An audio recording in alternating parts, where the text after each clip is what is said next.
So again, good morning to everyone. We're now starting the study of the Medium's book. Subtitle or the complete name of the book is The Medium's Book, or Manual for Mediums and Evokers. I think it's very relevant for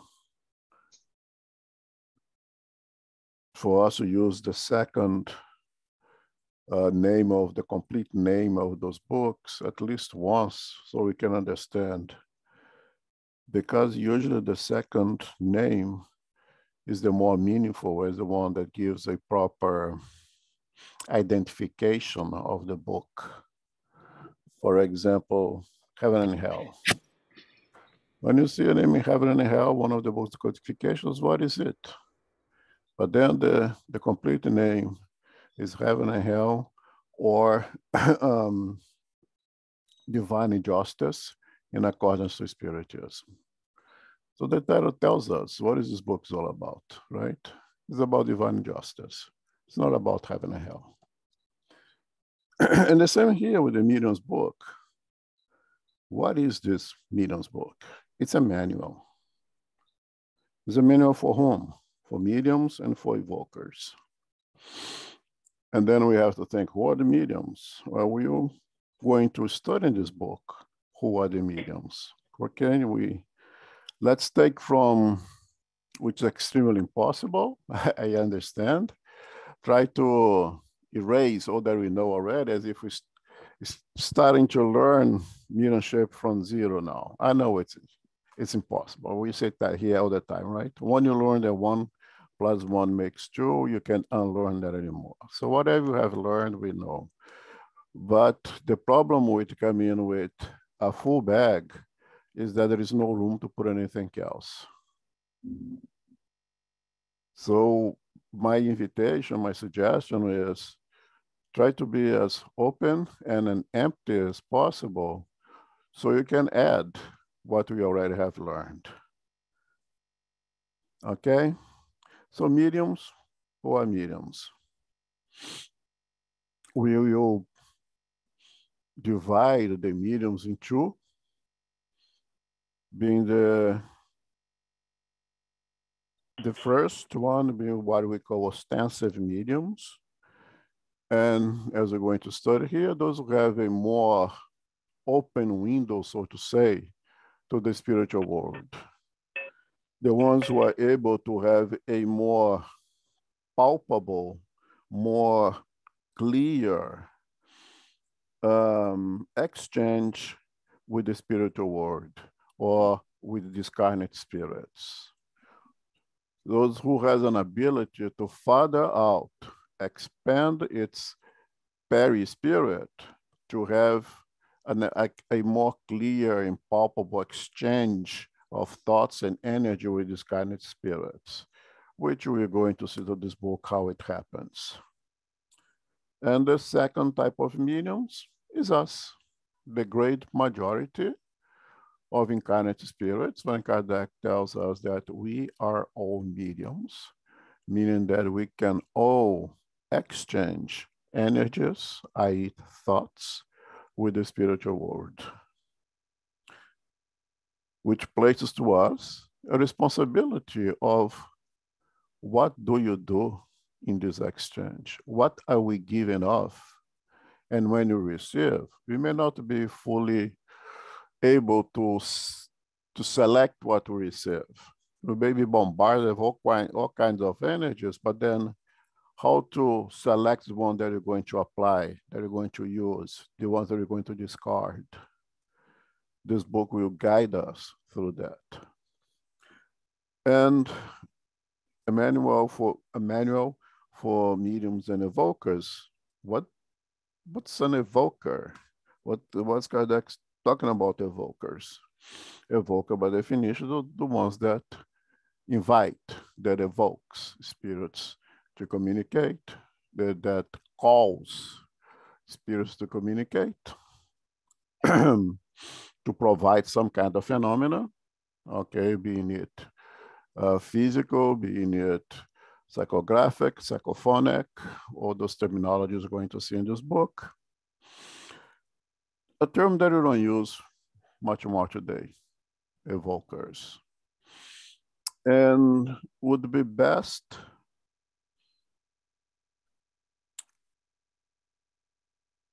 translated, so to say, the word evokers to nowadays as directors of mediumship meetings, leaders of mediumship studies, mediumship encounters, the ones that are leading a group where mediumship is being practiced. That would be the most equivalent to the evokers. Could it be dialogers? No, we could not. Because you see here, dialogers will be included in a group of mediums. Okay, so in a mediumship meeting, and of course, so that will be well studied.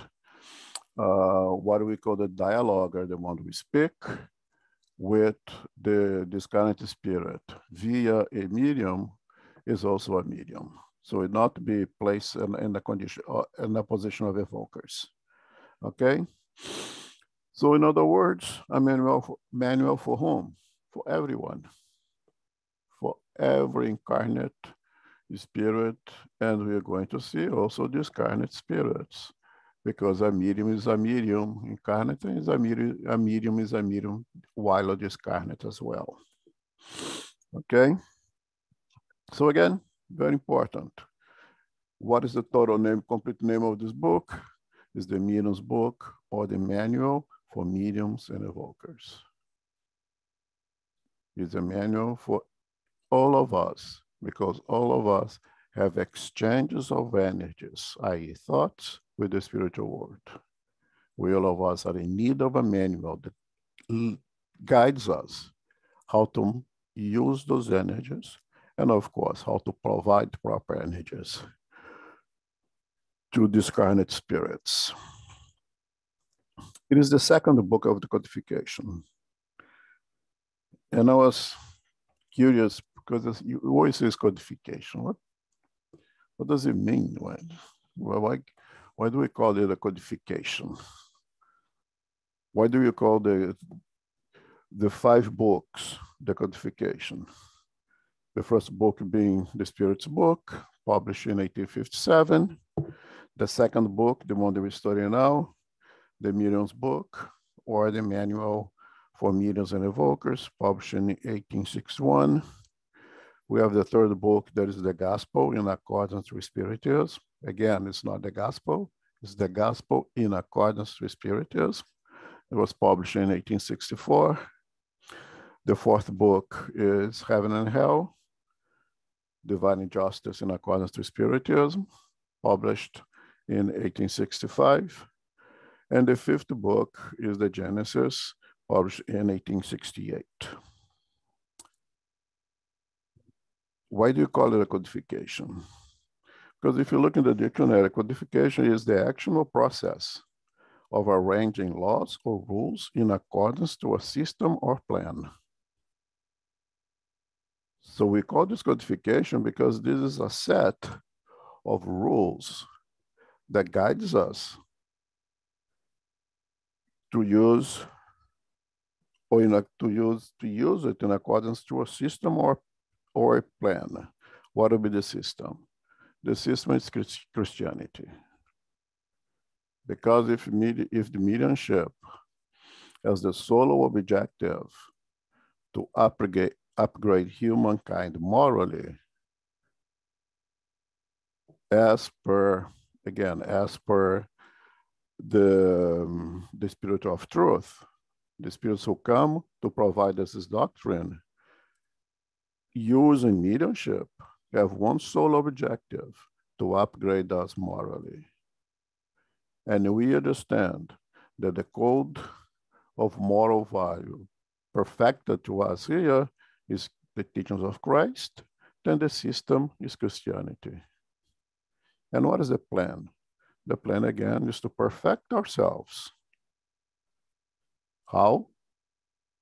Through using the system or through the exercise of charity. So everything goes in a complete circle, okay?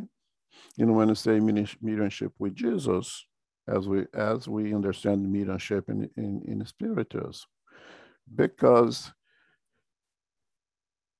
it's a plan, it's a system guided on the moral teachings of Christ with a plan to upgrade us morally. That's why we call it codifications, okay? Again, it's the second book of the codification. It is also the second book in the Spirit's book. Now, as we saw with João in the studies of the Spirit's book, the book is divided in 4 parts, and each part is a introduction of each one of this book, or if you prefer, and I actually do prefer, that all over the books of the codification, Father explains and goes into details each one of the 4 books of the Spirit's book. And book 2 of the Spirit's book is a synthesis, is a resume, so to say, of the medium's book.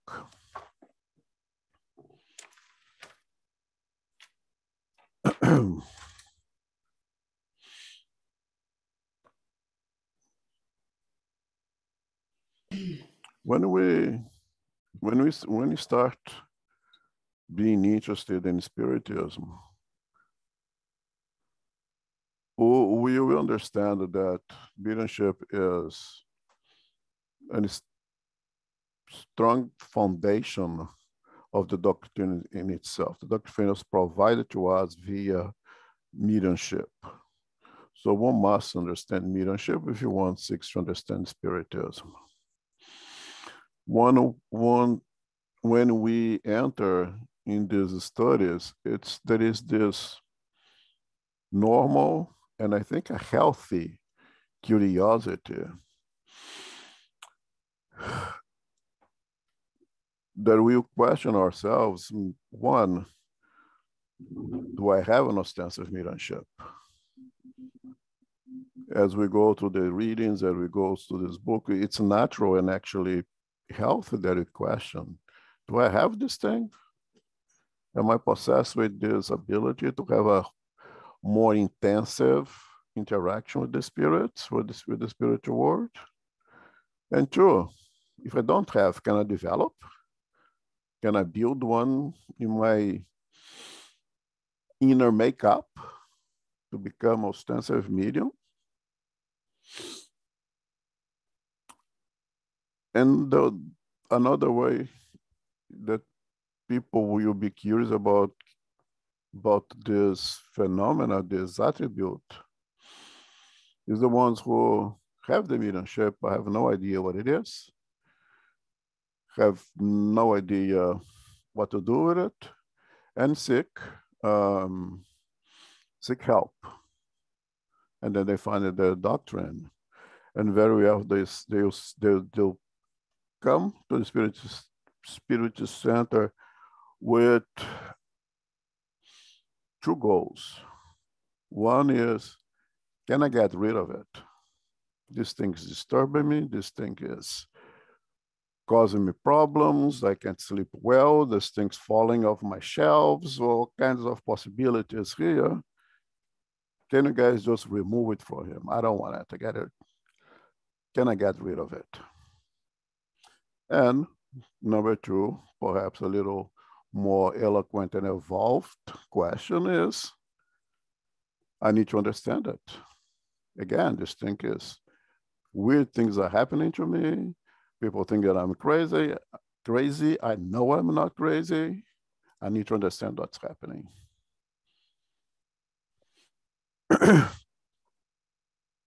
All those things will be explained in this book. All those questions will be detailedly explained in this book. Okay. So as Kardec is going to read here is put to us an essential book for us to understand ourselves as human beings,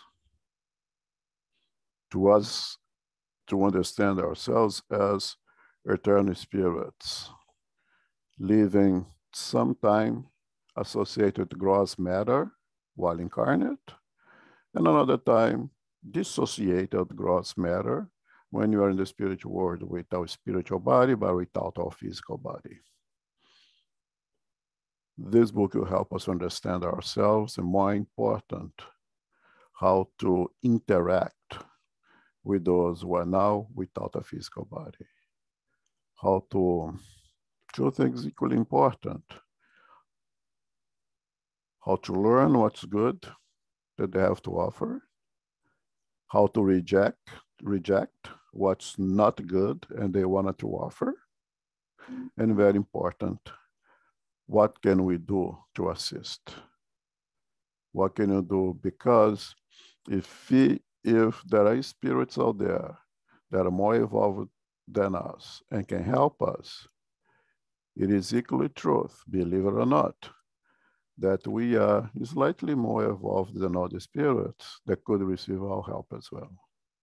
How can we help those? This book will guide us to understand this whole process. How does it happen? And what to do with it. Okay, and I open for questions and comments before I start reading.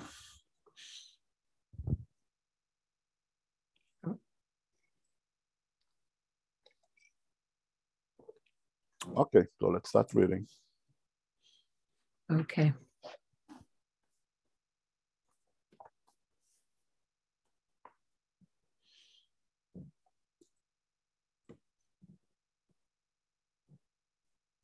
Okay. Introduction. Each and every day, experience confirms our opinion that the difficulties and disappointments encountered in the practice of Spiritism result from ignorance of the science's principles. We are happy to notice that the work we have done to protect its adherents against the pitfalls of being a novice has been effected, and that many have avoided them by reading the work. Thanks. I know a very short passage, but two things are important here. Spiritism result that the difficulties in the practice of Spiritism results from the ignorance of the science's principle. Kardec don't put the word science here by chance, okay? Kardec placed the word science here to tell us that we are not doing with fiction, that we're not doing with the fabulous, that we're not here dealing with metaphors. We're dealing with science. Science that can be can be put to experiments, and Kardec did so. So this is not something that Kardec just received from the spirits and wrote here. There was a scientific methodology in the study of mediumship to produce this book. This is very important. Okay, and why? Because Kardec wants to educate, to protect. It's very, very important that to prevent the pitfalls, as put over here, in the exercise of mediumship, in the study of spirituals. Educate to protect. Educate to use in safety. And safety that comes with knowledge. If you're going to deal with electricity, you have to have some basic concepts of the physics of electricity to prevent harming yourself. If you're going to, I don't know, get into zoology and you want to be an expert in poisonous snakes, you can't go over there and put your hand around. You need to understand the snake's behavior. You have to understand what makes them attack, understand what makes them retract. You have to have knowledge to practice something in safety. And to educate as a science, to remove the mythical and to remove the mystical. This is not mysticism, this is not mythology, it's science. I'm gonna come back to the word science here. To educate it to place mediumship in the realm of the natural. In the natural where it belongs, and take it out of the supernatural or the esoterical where it does not belong. Therefore, I really have to stop here and put the word science over here at first place. This is a science in this book. It's based on a scientific methodology. There is tremendous amount of mediumship that's going to tell us here in the production of this book. But there is Kardec's using the scientific methodology to give evidence to prove to himself that those mediumistic messages received have fundamentals in science, have fundamentals in scientific studies. Okay. And it's important here when we talk about science, we need to understand that we are going beyond the physical sciences, right? Science of the physical world. Yes, it is science of the physical world, but also science of the spiritual world. So when you are studying properties of the perispirit, there isn't science of the physical world that can help you on that. It has to go beyond the science of the physical world.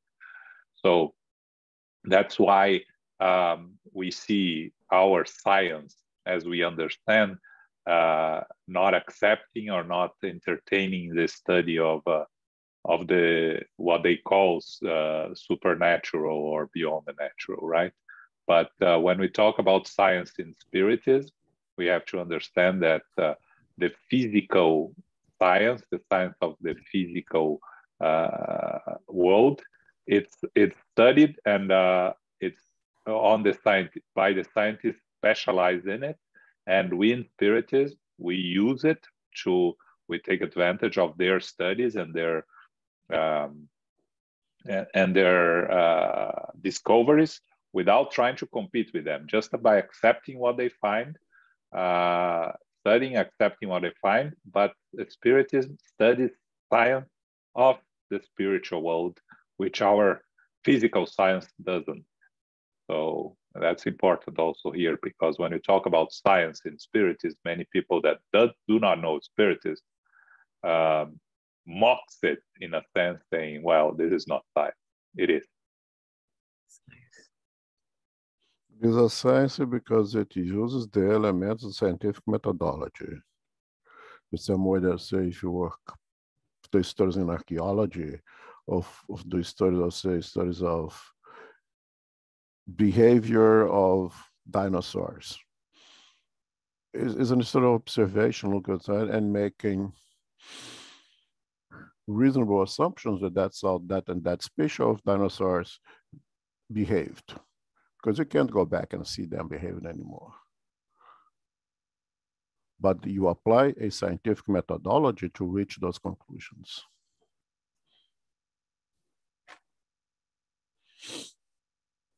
Okay.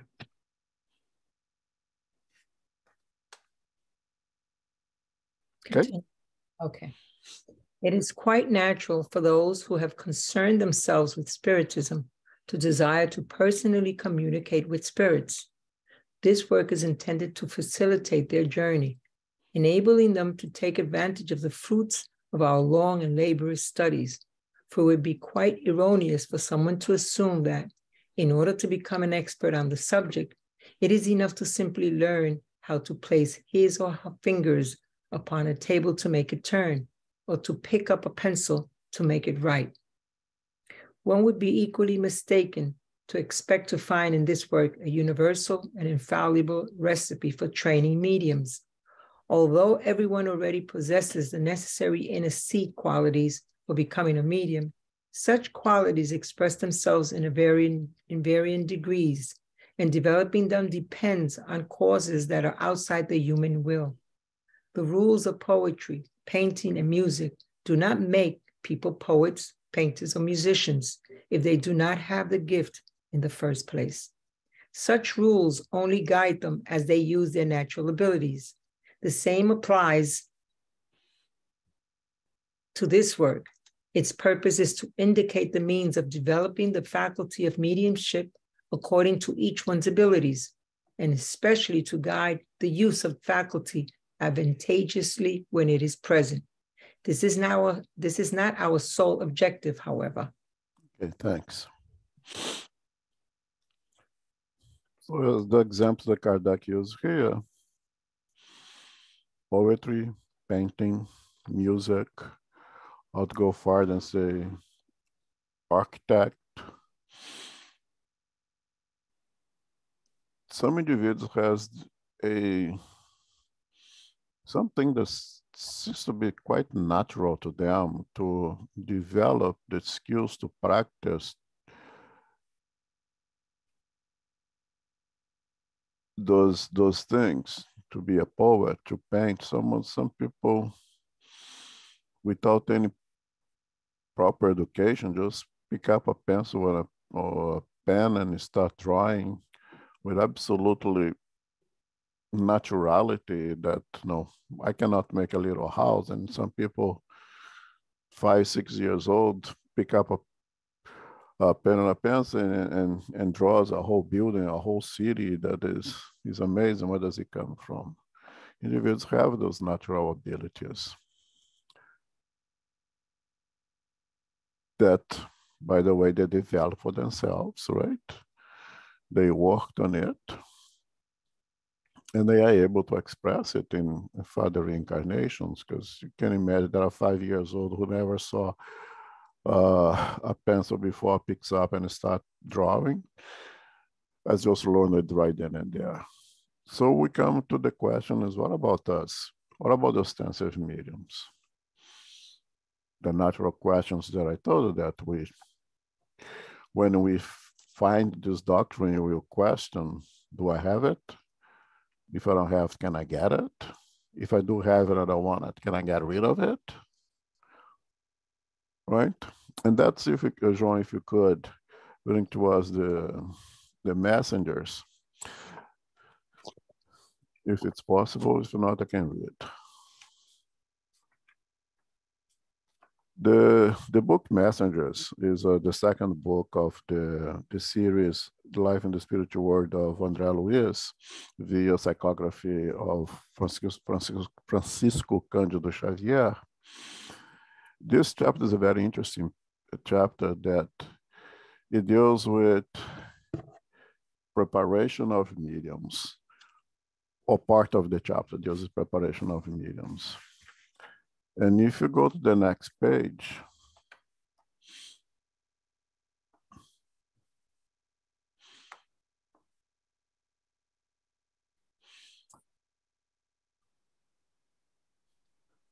let me see here. Okay. And suddenly we don't get, you said, many, do you see that? Many. Zoraida? Yes, you see that, Ronson? Yes. Read Okay. from that for me. Okay. Many spirits are trained here to spread hope and consolation, and to provide instruction and counsel in the various arenas of the planet's evolution. I don't mean just invisible emissaries, however. We also train tightly knit groups for reincarnation, and mediums and instructors leave here by the hundreds every year. Those who will be involved in giving spiritual comfort are trained by our messenger center and are sent to the incarnate realms in considerable numbers. Really? I said in surprise, according to what you're saying, their work of providing spiritual enlightenment should have made a lot of headway in the world by now. Tobias gave me an odd look, smiled serenely, and explained, my dear Andre, you haven't considered the fact that this preparation in and of itself doesn't mean they'll be successful. Thousands of qualified messengers leave here, but the ones who actually succeed are rare indeed. Some manage to accomplish their task partially, but most fail completely. Real service is not just an idea. It involves effort without which the work can never begin nor prevail. Ranks of mediums and instructors leave here for the physical world with special training because benefactors in the higher realms need selfless, altruistic mediums in order to enhance humankind's redemption. But when these messengers forget their missionary spirit and their dedication to their fellow beings, they usually become worthless instruments. Okay. We can go back to the book now. I just want to give a proof of what we're going to say right here now.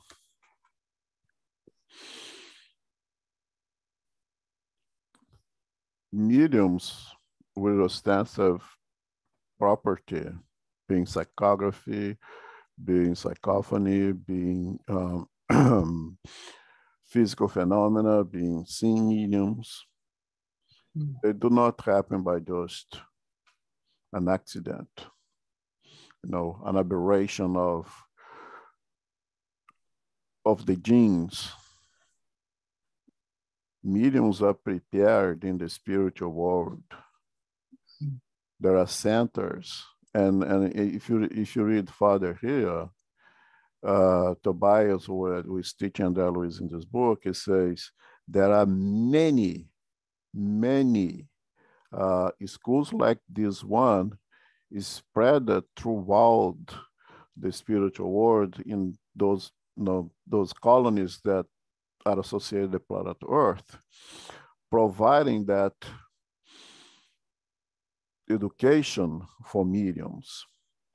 And there is another book that you can go further and read out that explain that in these centers where the spirit is prepared for a reincarnation as a medium, not only as a medium, it says as an instructor, as a dialoguer, as this and that. There is also a preparation for all of them. That's why I said in the beginning, a dialogue does not fit in the in the label as a evoker, but in the label as a medium as well. There is a preparation for that. And there is a preparation, especially for those ostensive mediums here, of the perispirit, the spiritual body. Because we know that the spiritual body is the model for the formation of the physical body, right? Is the biological organizer of the physical body that spirit we're going to use. And when you say that mediumship, the ostensive mediumship, has an organic factor, this organic factor is being based on the model of the perispirit that was prepared in the spiritual world. I can't remember which book it is, but there's a book. The sum of those spirits spend something like 30 years in preparation to become a medium. So yes, if you have that being prepared for it, you have that nuance, so to say, in your perispirit, that will expressed in your physical body that disposes you to have that ostensive mediumship. That ostensive mediumship may stay latent for quite a while, may not be revealed, so to say, for some time. You know, some mediums start to have the understanding of its faculty, or the might start to be expressed later in life, some earlier in life, but it's there.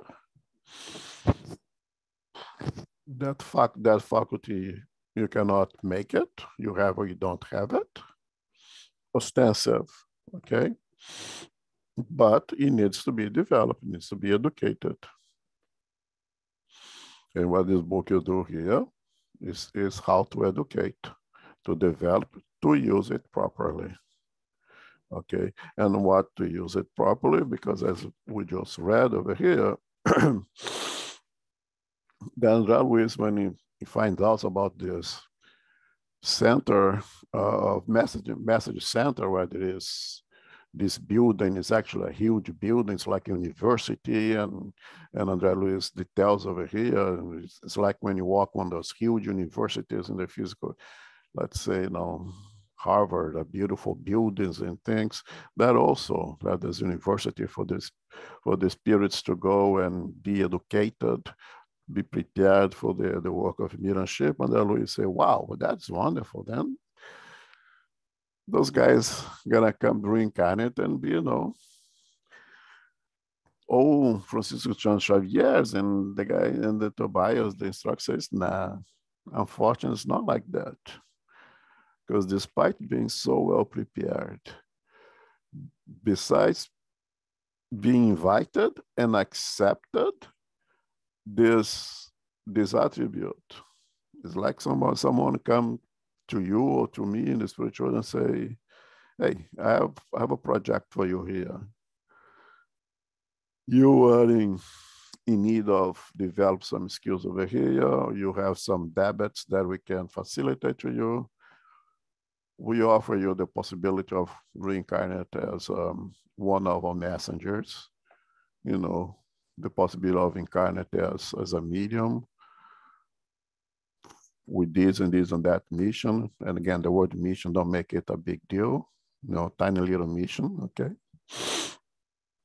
Do you want it? And I would say, yeah, it's great, I want to do it. And I go to that school over there, and I get educated on that, and I get that which place in my spirit and everything. So guaranteed I'm gonna come here, incarnate, and do well, right? Unfortunately, it says over here, you haven't considered the fact that this preparation in and in itself, it doesn't mean that they will be successful. Thousands of qualified masters live here, but the ones who actually succeed are rare indeed. Some manage to accomplish the task partially, but most fail completely. And we hope that by using what this book has to offer, we will be able to use succeed at least partially, right? And not waste the opportunity completely. So the same way that the painters, the poets has that je ne sais quoi that gives the potential or develop those skills, the ones who have those ostensive mediumship, they have it. They have that je ne sais quoi, that have been prepared in the spiritual world in order to incarnate, to do something with it. We will not be able to make it here, but we need to develop it here. Okay, questions, comment? We need to be careful with the word develop, right? Because we cannot develop mediumship out of nothing, right? So we try to use educate more than develop, in the sense that develop can be used in the sense that to enhance your abilities to deal with your mediumship and use your mediumship in a positive way. But you cannot develop mediumship if you don't have it, the ostensive one.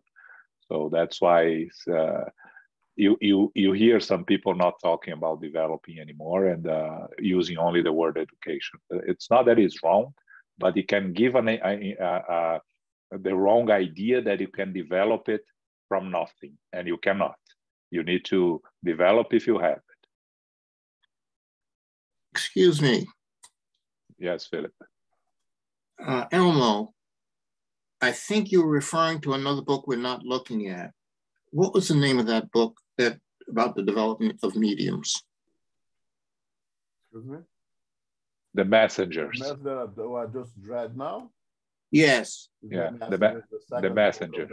Of the André Luiz collection. Yeah, Elmo, your sound is very far now. I don't know. Oh, yeah, because the... Okay. Yeah. Okay. Yeah, okay. Sorry. Yeah, The Messengers is the second book of André Luiz collection, Life in the Spiritual World. Mm-hmm. Very good. Thank you. Chapter 3 is a very short chapter. But again, we cannot create. We can develop, or if you prefer, educate. Okay? You cannot develop what you don't have. You have to have in order to develop. So you cannot invent, you cannot create. But you can develop or educate if you prefer. Thank you. And that's why I brought the Messengers reading over here to show that it's something that is carefully prepared in the spiritual world, not accidental. Miracles do not happen by accident. It is a mission. It's a small, tiny mission that can become bigger if one apply oneself, right? But you have that. I have a question. Yes. Sorry, not a question. So what you're saying is, if like each person has their own abilities as a medium, or we can be ostensive or not. So here, by doing this study, we'll be able to find out if we are ostensive have ostensive mediums, or if we're just not ostensive mediums. Because sometimes people can be just very sensitive and have some sort of mediumship, but not be as like ostensive. Is that what you're saying? No. We have what we have, so we'll be able to, with this study, find out what is really what we have. Partially, that's what I'm saying. Not yeah. Okay. What you said. Okay. What I'm saying is that mediums of receiving intuition, receiving guidance, exchanging thoughts of the spiritual world, all of us are. We have our protecting spirit, right? We have our guardian angel, as some would say. Mm-hmm. Why would you have a guardian angel if you could not receive their inspiration, if you could not receive their guidance? Would it be a waste of resources? If the simple fact that you accept that we have a spiritual guide implies that you are able to receive guidance from the spiritual world. Okay. Okay, so all of us have that minimum mediumship. Minimum mediumship, all of us have. Some have a more developed ostensive mediumship. But that's my question, where like if let's say I am an ostensive mediumship, I would know by now, or I can find out if I am during this study. Yeah. Okay. So those who have that ostensive mediumship, they have been prepared in the spiritual world to use it and to use it properly. I'm sorry to interrupt. Okay. This study will guide us to help us to put into experience to see if you do have or not. We will not know if you have it just by studying it. The same way that someone who may have the ability of painting will not know if they actually do it until they pick up paint, brush, and a canvas and start to put that into practice, right? Yes, I understand that. So my question. So my answer to you is, this book will guide us to put into practice, to try to see if we have this ostensive mediumship or not in a safe way, and if you do have, to use it properly. Okay. Just great. the study itself will not answer the question. You have to put into practice.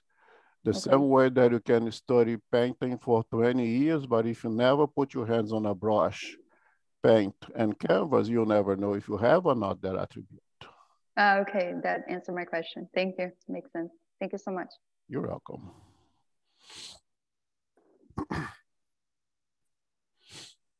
And continue, Emma. I just have a comment. I think at one point, I don't remember the context, but Chico was asked what makes a medium successful or a good medium, and he said discipline, discipline, and discipline, right?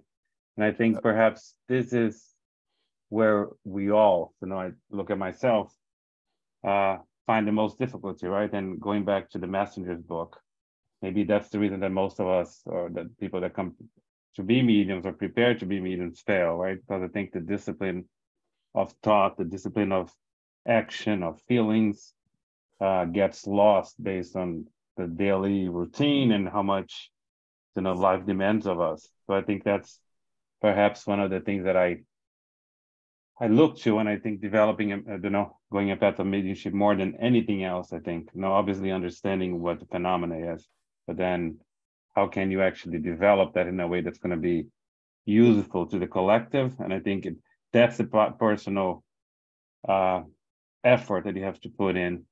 I think most of us struggle on a daily basis. Yes, I agree with you.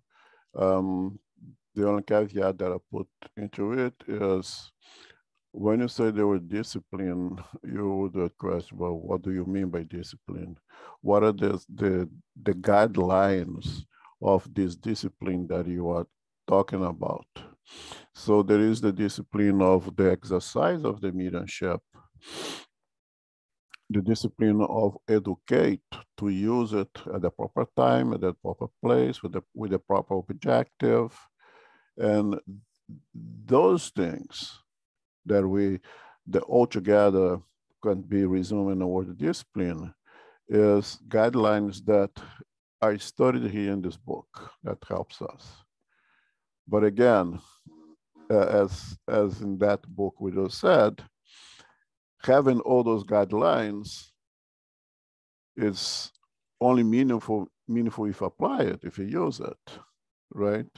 And it does. You're absolutely right. It requires individual personal effort, because the temptations to go outside those guidelines in discipline are very big. I mean, I do not have an ostensive mediumship. I can imagine that ostensive medium, especially because they are bombarded with thoughts more continuously, must exercise tremendous amount of discipline to use that attribute properly, to not harm oneself and to not harm others, and especially oneself. I agree. Thank you.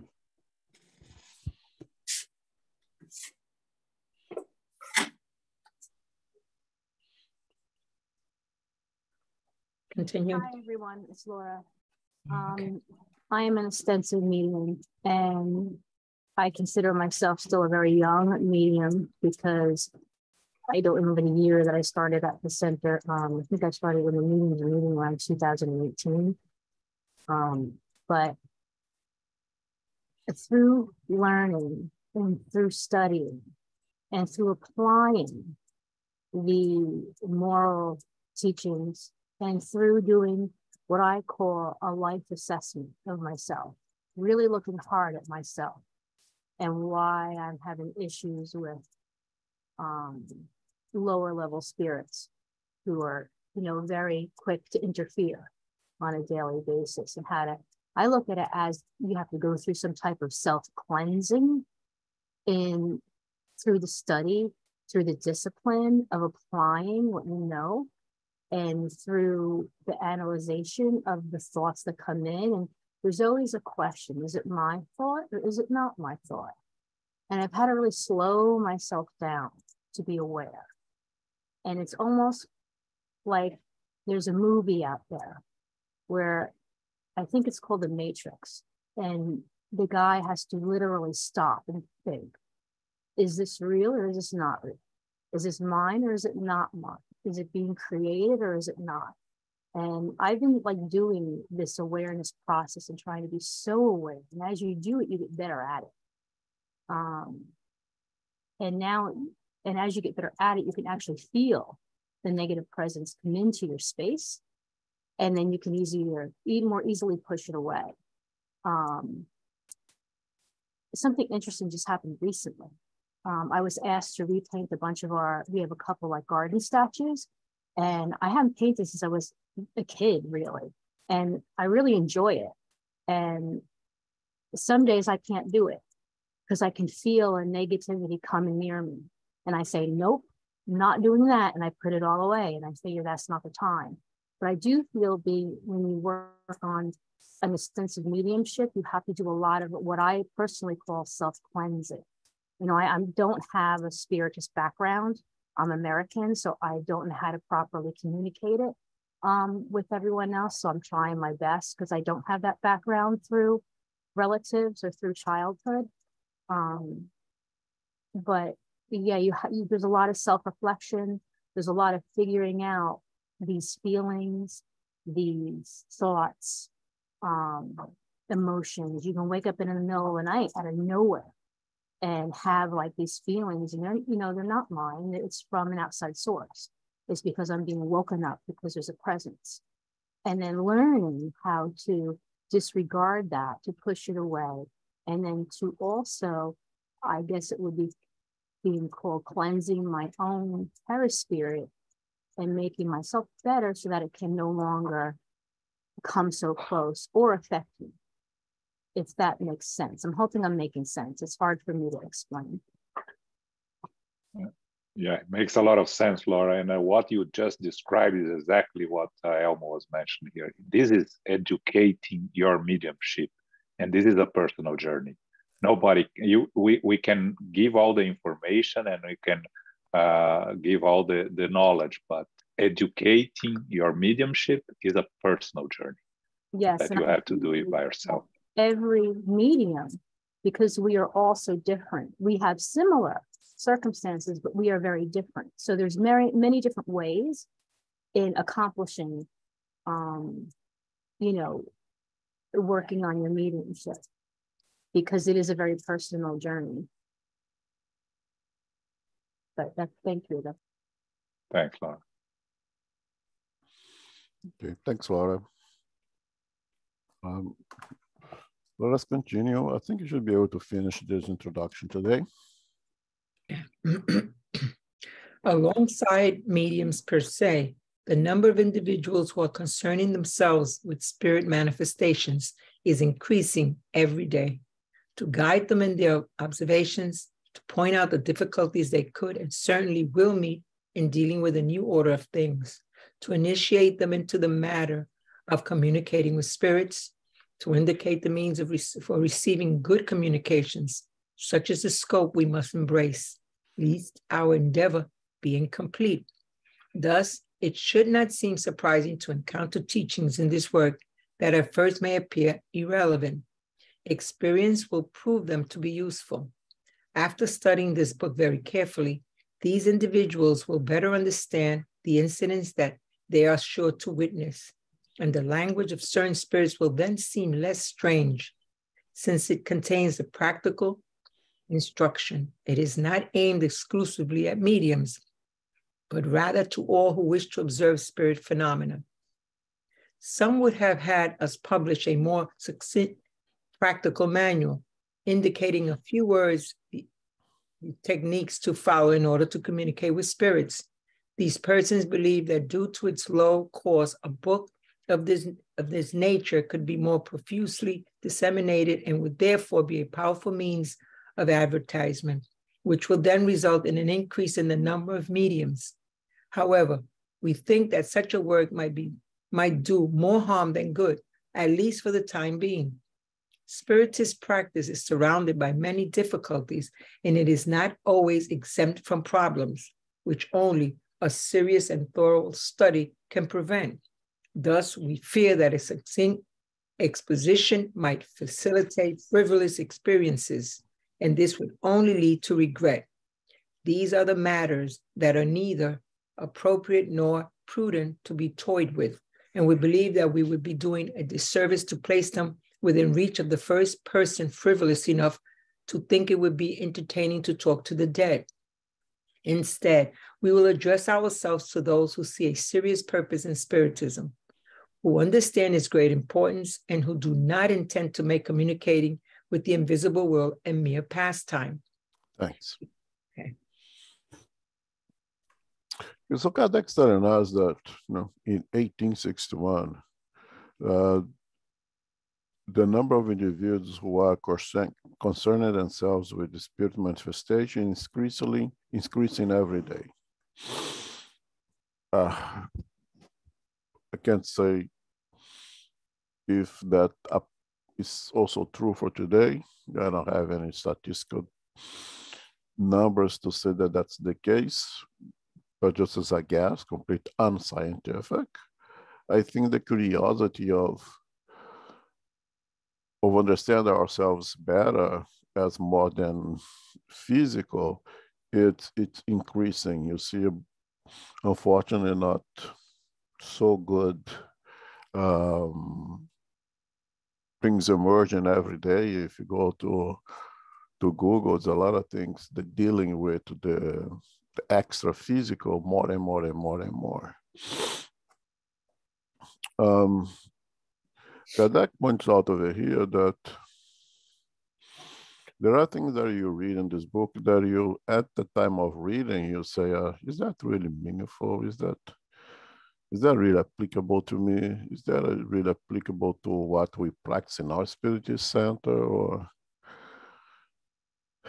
And Kardec warns us here that it is. That the book, every word in this book is meaningful. If it's not meaningful right now, we'll encounter situations in which that will become significant and important to us. Okay, that do not disregard things that you in this book that at the moment, as we read, seems to be too trivial or seems to be with no important significance. Kardec makes an alert to us right now that if you are an ostensive medium, or if you are work with mediumship, if you are receiving communication from the spirits somewhere, everything that is here is important, should be carefully studied. And he points out that, unfortunately, most of us want things to be simplified, to made easy. Now you love those now. For stupid, right? Computers for stupid, those books that makes everything easy for us to do. But there are things that are not easy. And the risk of simplifying things to a point to the point that it's become untrue, that it's become so washed out that its meaning loses its value. The truth I always say is things are difficult. And if you want to conquer it, you have to deal with difficulties associated with it. So to the suggestion that can you put a book out there that it's less page to read, that it's with proper, easier lexicon, easy words, they don't have to use a dictionary, that makes things more appealing. They can use actually as an advertisement, as some suggested. It's not appropriate for science. You'd not ask that for a botanist, you know, when they write about plants to make it easy for you. You'd not ask for biologists to simplify the Krebs cycle. You just can't. You're not going to ask a mathematician to simplify, I don't know, calculus, trigonometry. If you want to learn calculus, you have to learn pass to trigonometry first. If you want to learn trigonometry, you have to pass the fractions first. There is a piling up of knowledge that leads to more knowledge, and what is not easy cannot be made easy because it becomes of no value. And that's what Kardec tells us here. Yes, this book is dense because the topic is dense. The topic is not easy and not for everyone because it's not for everyone. It's for those who really want to understand something, to use it in safety. It's not a book of advertisement of the doctrine. The doctrine does not need advertisement. The doctrine does not need marketing. The truth in the doctrine markets itself. There are no shortcuts. And Kardec makes sure that it's, when he puts over here, the spiritual practice is surrounded by many difficulties, and it's not always exempt from problems, which only a serious and thorough study can prevent. Or if cannot be prevented, at least guide us how to deal with them. And we cannot shortcut on those.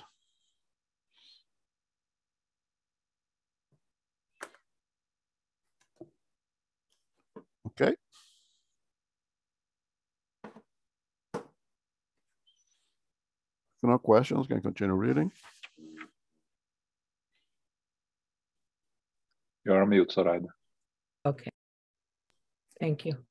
We had already published a practical instruction manual to guide mediums, but it is now out of print.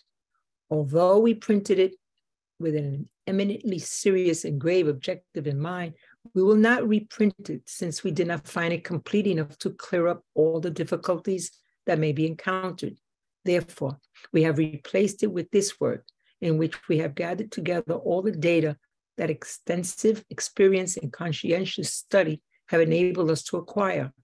We hope that it will contribute toward showing the essentially serious character of Spiritism, and also toward dissipating the idea of frivolousness and entertainment. We will add one more important consideration.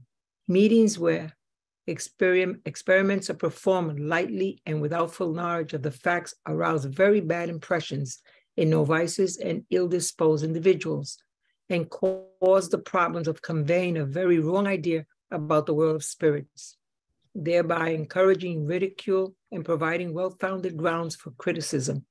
That is why disbelievers rarely leave such meetings convinced with, and why they are little disposed to recognizing the serious side of Spiritism.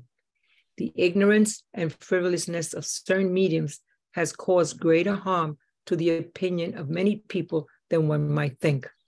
Thanks. Mm-hmm. So when it comes to this practical instruction manual, which I practically never read and never seen one, that Kardec had published before, and again, as a practical for the exercise of mediumship, I can only imagine the spirit of truth, the spirits, you know, that are responsible to bring us this doctrine, come to Kardec and say, hey, that little thing that you put out over there is of no good. You know, if you want to provide a true guide, a true manual, get rid of that little thing and let's get serious and do something. worthwhile, right? That's Kardec says over here. We have put out that little practical instruction manual, but that was just no good. That was just not good enough, at least, not good enough. And now we come out to something that's robust, that covers all the possible questions, the answers all the possible questions. And it says here, it is based on, we have replaced it being that manual, with this work in which, and this is important, we have gathered together all the data that extensive experience and conscientious study have enabled us to acquire. Going back to the word science. Okay, not every science you do experiments like in chemistry, some sciences of observation. As an example, psychiatry, you don't put people, make them be schizophrenic and to observe them. They are schizophrenic and you observe them, okay? It's a science of observation, but gather together all the data that extensive experience and conscientious study have enabled us to acquire. Keep coming back to this because this to me is extremely important, because that's the way that we eliminate the frivolousness and the entertainment that was very common at the time. People are going to the sciences because they want to be entertained. You go back to Paris, you don't see any more of those sciences, those sciences, because you see once, see twice, you're done with it, unless you get serious. And if you get serious, then you have those books available. If you're not serious, you just don't care anymore. How many sessions of sciences you can go to entertain yourself? Unless you're serious, right? And another important point that Kardec brings is that the importance of us spiritists who care for this doctrine to use things in the right way and practice the right way, because people are in need of it, just like we are in need of it. People come to the sense because they're in need of it. People are not coming again for entertainment anymore. They come in need of spiritual needs, of spiritual understanding. And the first experience is extremely important. Okay, as an example, let's say that somebody invites you to have dinner in their house and they don't know what they do and they prepare, I don't know, paella. And you never ate paella in your life and they give you something that looks more like dog food. And with that thing, I'm gonna say, it is paella sucks. This thing is horrible. I'll never eat it again in my life. And if one day you go to a real Spaniard restaurant and they have paella, you'll sit over there and tell your friends, don't touch this thing. This thing is horrible. Because that first experience was meaningful. And you have a very bad experience, you don't want to get near this again. Individuals who are serious come to the Spiritist set, look for seriousness, looking for answers. If they find unprepared, uneducated place, they will have the same kind of idea. I'm not going back to Spiritist. There's a bunch of jokers over there. But if they come in and find serious study that seeks to explain with reason what's happening to their lives or how to prepare themselves for the challenges that life places to us, it's more likely they will hang around, that they will like it. And if they don't hang around, they will not go out there and say, that thing of spiritism is no good. There's nothing of value in it. That experience is very important, and we need to be prepared to provide a good first impression based on good, not because you wanted to look good, but because you presented it good.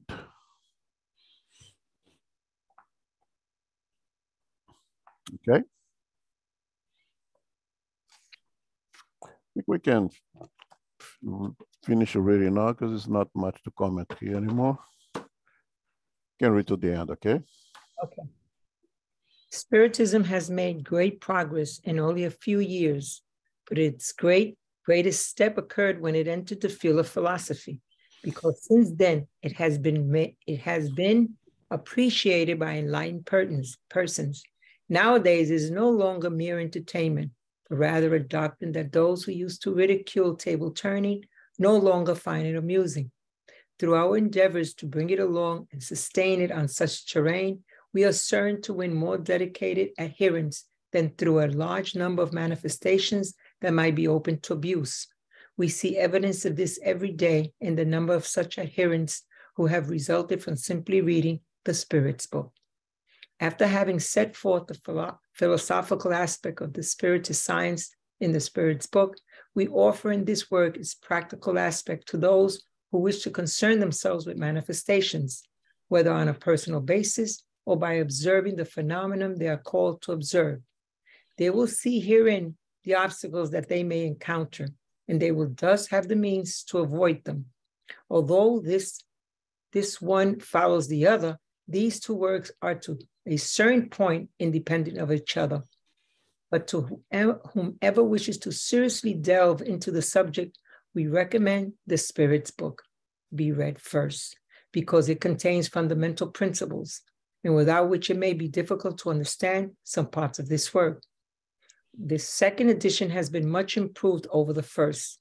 It has been corrected very carefully by the Spirit One, who have added a large number of observations and instructions of utmost interest, since it was they who revised the entire work, approving or modifying it as they saw fit. We can state that for the most part, it is their work, since their contribution was not only limited to the segments actually signed by them. However, we have only indicated their names when it seemed necessary to characterize some of the more extensive expositions that proceeded from them textually. Otherwise, we would have had to mention their names on almost every page, particularly in the responses given to our questions, a procedure that did not seem worthwhile to us. It is well known that names are of little importance in such matters. What is essential is that the work as a whole corresponds to the proposed objectives. The reception given to this first edition, imperfect though that edition was, gives us hope that the present one will be no less welcomed. Even though we have added much material, including many entire chapters, we have also eliminated a few repetitious segments, such as the Spirit hierarchy, which may already be found in the Spirit's book.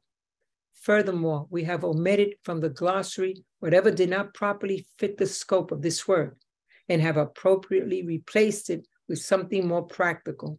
Moreover, this glossary is not complete. We intend to publish one later and separately as a small dictionary of Spiritist philosophy. In this edition, however, we have preserved only new or specific words that are related to the subject at hand. Allan Kardec, Paris, 1861. Thank you. So Kardec tells here that the Spirit has made great progress in only a few years. And that great progress was done when it entered in the field of philosophy, because since then it has been appreciated by enlightened persons. And again, when the phenomena was happening throughout Paris, and every corner there was a science, and everyone was being entertained by it, where are they today? Gone. Only those who are enlightened enough to appreciate the philosophy, the science, the moral teachings, continued with the doctrine. The rest went look for some other source of entertainment, whatever, right?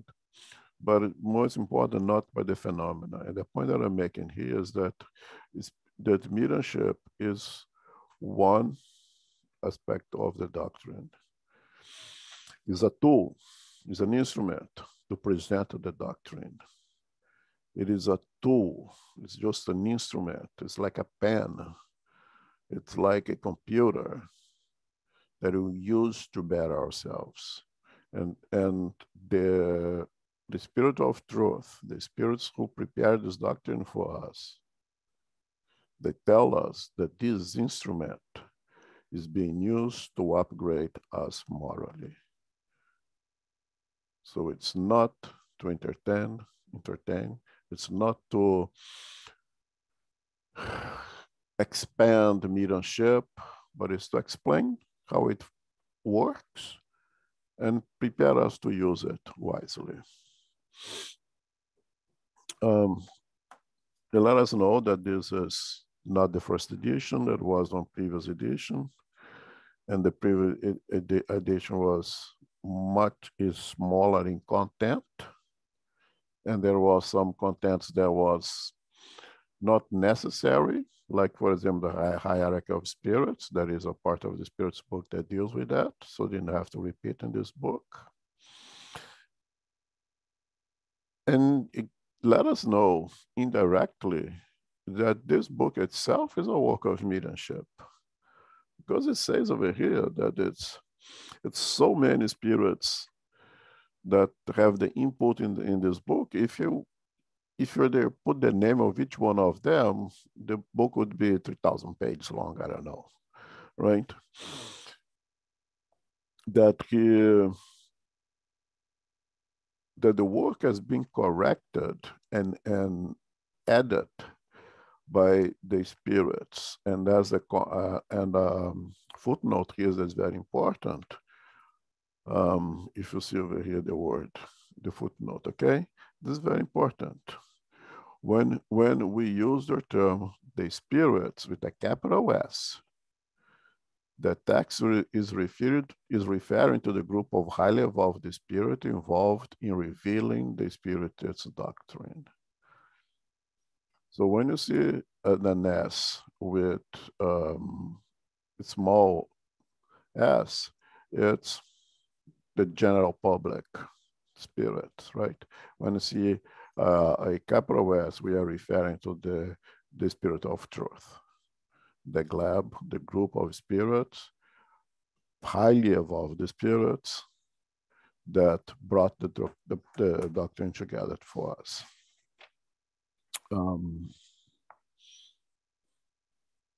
I think that's it.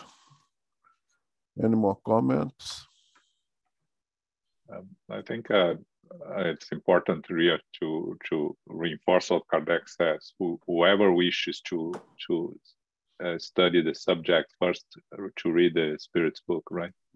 Because the Spirit's book contains the base for everything. So that's why we study the Spirit's book all the time at our group, because without it, any further studies lack the complete understanding of it. So I think it's a very beautiful introduction. It's a very profound introduction, right? That gives us a lot of food for thought, the sense of what can we learn and what can we get from studying it. And we have to go back to 1857, 1860, as Elmo mentioned a little bit.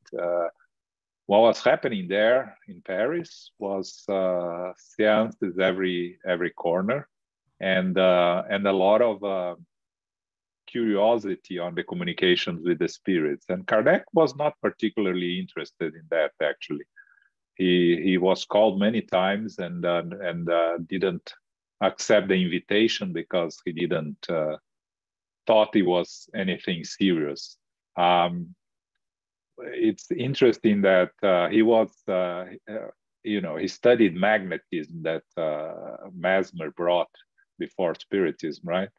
And only when a friend told him that there was some magnetism in the he could see some magnetism in the table turning, and he was a serious friend, and he when he saw that this friend recommended him to go, then he decided to go because he took this friend seriously enough. So that's also an important concept for us on how, when we talk and discuss these subjects with people, how serious are they? So if they are serious and interested, we should take them seriously and engage into the discussions. But if they are just they ask, what is this? But they are not, when we say the first phrase, they already start asking questions that have nothing to do with it. They're not seriously interested. We shouldn't waste our time because we're not going to get anywhere, right? So I think this is a very beautiful introduction.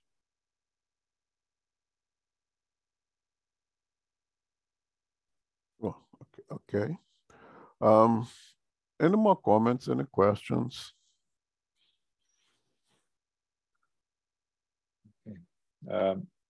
Just for if maybe for those that are not aware of it, I just want to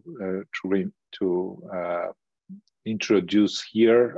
We have a mediumship meeting in our group for 20 plus years, and of the people that are here, Carol and Zoraida have been participating in the support group. Ines also was part of it for some time now, but is still part of the group. Laura is a medium that has been with us for the past 3 years, 4 years. Me and Elmo, we are both dialoguers that, we are not ostensive mediums, but as Elmo mentioned, as a dialoguer, you constantly are receiving the influence of the spirits in the dialogue with the spirits. Just for those that may be curious on who's here and what does everyone do. Okay.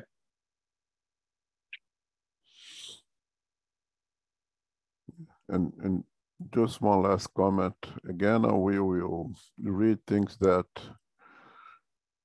you perhaps say, I know this already. It is impossible to unlearn what you already learned, and we shouldn't. But if you could have an open mind to read as if you're reading this for the very first time and seeing this for the very first time, so we can be more open to learn new things, because there's always opportunity to learn new things. As I read this introduction, perhaps, I don't know, for the 5th, 6th time already, I see things that I have not seen before, not because the book is different, but because I am different.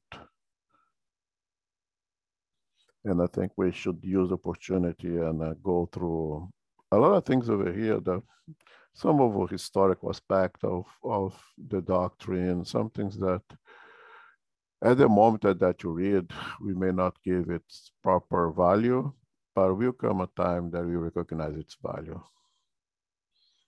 So next week, next month, for example, we're going to read a chapter that you may guess, why? Really, do I have to do this? And the chapter 1 is, are there spirits? Silly, right?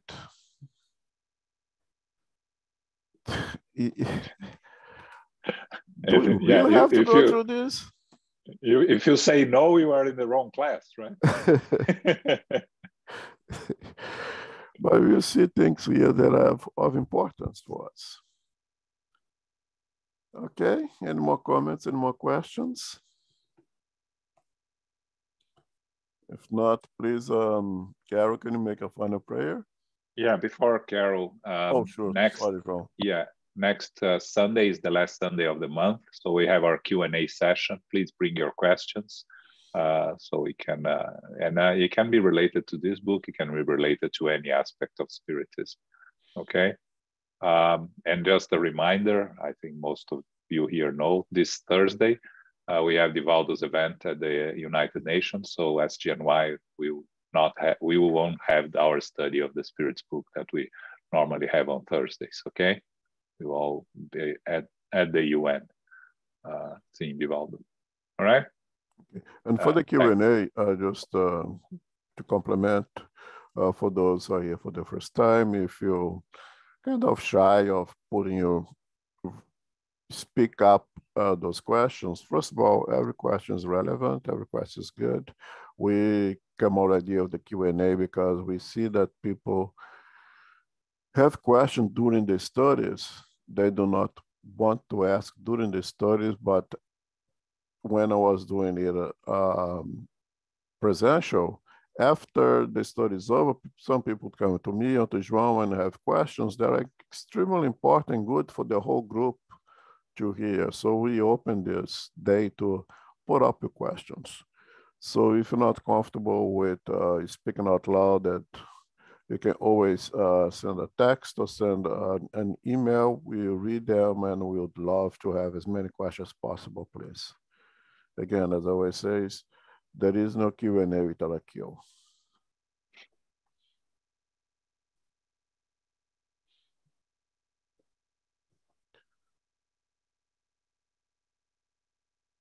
Good, Carol. Oh, thank you very much. Thank you, John. Thank you, Elmo. Thank you, everyone. And thank you, Sarita, for reading today. Infinite Creator and Supreme Intelligence, we give thanks for the opportunity once again to be together for the study of the Medium's book, subtitled Manual for Mediums and Evokers. Extensive data has been gathered in a scientific manner regarding essential aspects of mediumship and spirit communication. Serious studies and education are accomplished through reason and moral studies. The Spirit's book prepared us for the way to use the Medium's book wisely. We give thanks to Allan Kardec for his extensive endeavoring. We are grateful to the spiritual benefactors, the good spirits, for guiding us and inspiring us today. May we receive love, light, and peace of Christ within us, for our loved ones, our directors, counselors, mediums, and workers. We pray for inner peace and world peace, and for those who are suffering in the physical and spiritual worlds. We pray for SGNY and all spiritist centers throughout the world, that they may grow, expand, and be protected. As we close our meeting today, we humbly ask for safety and protection as we return to family, friends, loved ones, and co-workers. May we remind ourselves to go forth now as beacons of love, of light and peace, and also of service. So be it.